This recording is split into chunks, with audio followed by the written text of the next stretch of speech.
So kung nahihirapan ka maghanap kung saan mo ipang-trade yung iyong mga naipong coins or mga napanalunan mong coins sa Popo Games, then para sa iyo itong ating video. So meron ako i-share na technique kung ano yung gagawin natin para hindi na tayo mahirapang maghanap kung saan natin ipang-trade yung mga coins natin. So before that, kung hindi ka pa nakapag-subscribe, mag-subscribe ka muna at make sure na na-click po yung notification bell para updated ka sa mga susunod nating video uploads. And of course, huwag niyo rin pong kalimutan na i-like po itong ating video.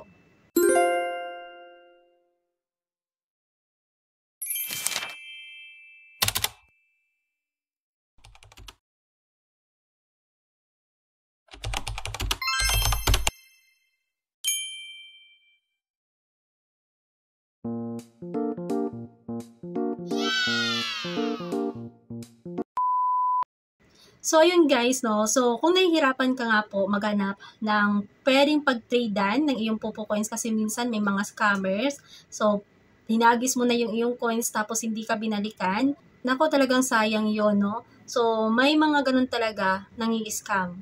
So, ngayon, para hindi kayo ma-scam, itong technique na ginagamit ko ay i-share ko po sa inyo. Alright? But before ko i-share yan sa inyo guys, gusto ko lang munang i-share sa inyo itong si CocoDP. So sa mga naghahanap kung saan pwedeng bumili ng Popo Coins, dito lang po yan sa CocoDP. So dito rin po ako bumibili lagi ng Popo Coins kasi nga napakabilis po dito mag-process ng order. So hindi mo kailangang maghintay at 24/7 sila open. So anytime pwede kang bumili dito ng Popo Coins. So sa mga gamers sa dyan na talagang naglalaro ng mga Popo games tapos madaling araw na saka pa kayo naglaro kaya ay 12 midnight na so nahihirapan na kayo maghanap kung saan kayo bibili ng Popo Coins. So punta lang kayo dito sa CocoDP dahil anytime nga po ay pwede kayong bumili dyan ng Popo Coins. At yung kagandahan pa guys, kapag kinlik nyo po yung link na ilalagay ko dyan sa pin comment, every time na bibili kayo ng Popo Coins, meron kayong makukuhang discount. So makakamura pa kayo. Okay? So, i-click nyo lang po yan para madali kayo dun sa website ni CocoDP. And then, hanapin nyo lang po dito si Popo Live. So, tap nyo lang po yan. And then here, ilalagay nyo lang po yung inyong Popo Live user ID.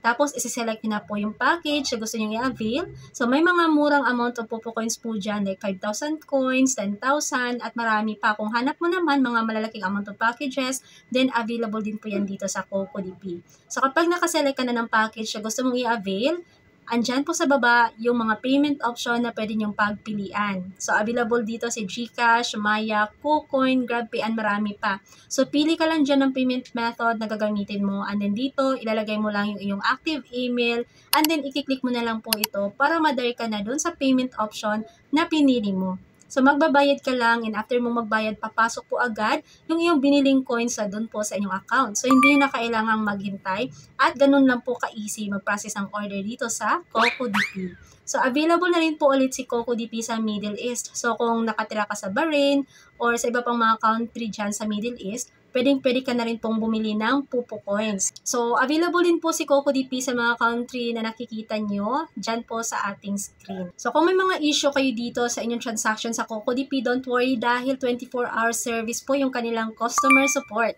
Click nyo lang po to and ilalagay nyo lang po yung mga details na kinakailangan. At regarding naman po sa ating Popo Coins giveaway, simpleng-simple lang po yung gagawin ninyo. Kapag bumili po kayo ng Popo Coins dito sa CocoDP, screenshot nyo lang po yung inyong proof na bumili kayo and then isend nyo po yung screenshot sa akin via Telegram. So, ganun lang po ka-easy yung ating mechanics at may chance ka na agad manalo ng 5,000 Popo Coins. Woo! Okay, so back to our topic guys. So ganito lang po yung gagawin niyo para hindi na kayo mahirapang maghanap ng ibang user kung saan nyo iti-trade yung inyong mga coins. So mag-install lang kayo ng Von app. Gagamitin natin ito as our dummy account. So dito tayo sa Von app magre-recharge ng coins. Dito rin tayo maglalaro.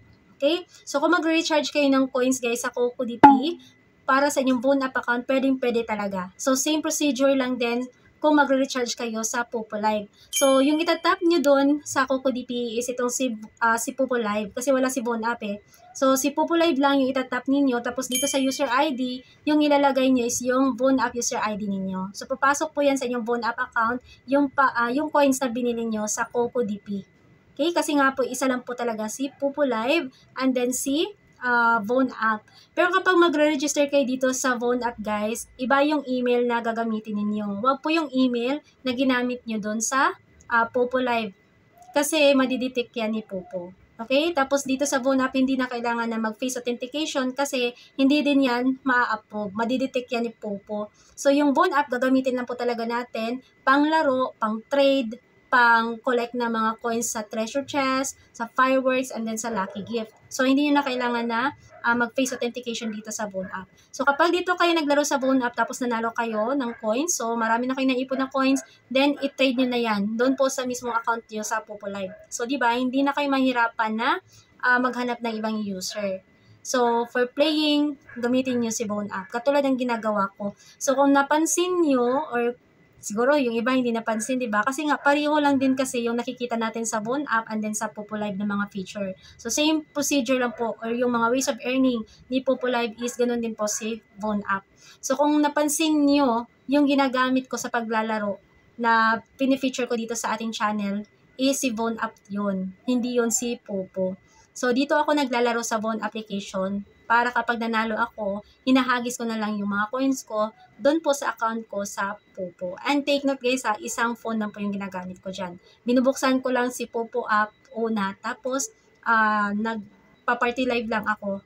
Okay, so gagawa ako ng sarili kong party live. Tapos kapag makahagis ako ng coins from Phone app papunta sa Popo, so open ko lang din itong si Phone app. Bali yung Popo account ko is nakarun siya sa background. Si Phone app yung i-open ko. Tapos, pupuntahan ko lang yung party live ng original account ko. And then, doon ko hinahagis yung mga coins ko. So, ganun lang po kasimple.